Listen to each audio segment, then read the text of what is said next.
For today's video guys, ari kami subong sa Kitso Pandan.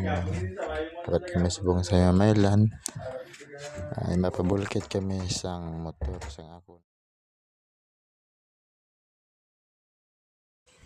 Yo, lapit na lang kami makaabot kay medyo layo gid ang amon nga ginalaktan.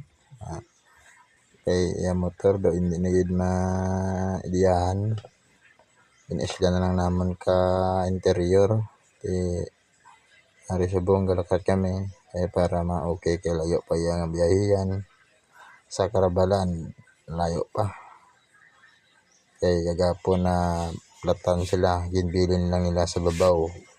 Amon to kadtuon kay wala na sang hangin ang iyang kanyo to nakakas. Bali gin isla na lang namon bag-o. Medyo gid ka layo isang amon nga kape-kape gid. Kita mo grabe nga bato hindi kasulod ang amon motor. Bili na naman sa babaw kay grabe ang ulan. Naglakat-lakat lang kami. Yan daw sino palakton. Pero wala wala sang kwarta. Naguba pa nga amon nga sapatos kay ako danay do naguba gid. Ito ka dogayaw para na kami. Lapit na nga amon yung ginakadtuan. Nabiyahe na kami din dugay-dugay. Portuguese video. Ori na kami guys, nagabiyahe na kami pakadto sa Bulkitan. Ang amon nga ginsunod amo na sa guys iya nga guma na flat gid. Tinasunod sa naman kay base matumba sa ate. Ara kami malalay siya.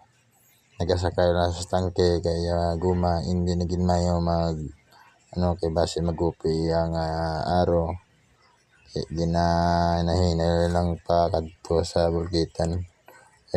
Wala na gid tsansa iya nga guma.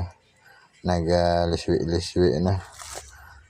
Ano niyo naman ang yatielo. Gangka saya nga kay kung kadlungon niya na magsakay ang iya guma mag-aro mag-isi ang aro yung maguba. Hinahinay na kami kay para maklabot sa Bulkitan sa unan sila may Bulkitan naman muna di ang San Juan dire kami mapabulkit sa San Juan guys. Thank you for waiting.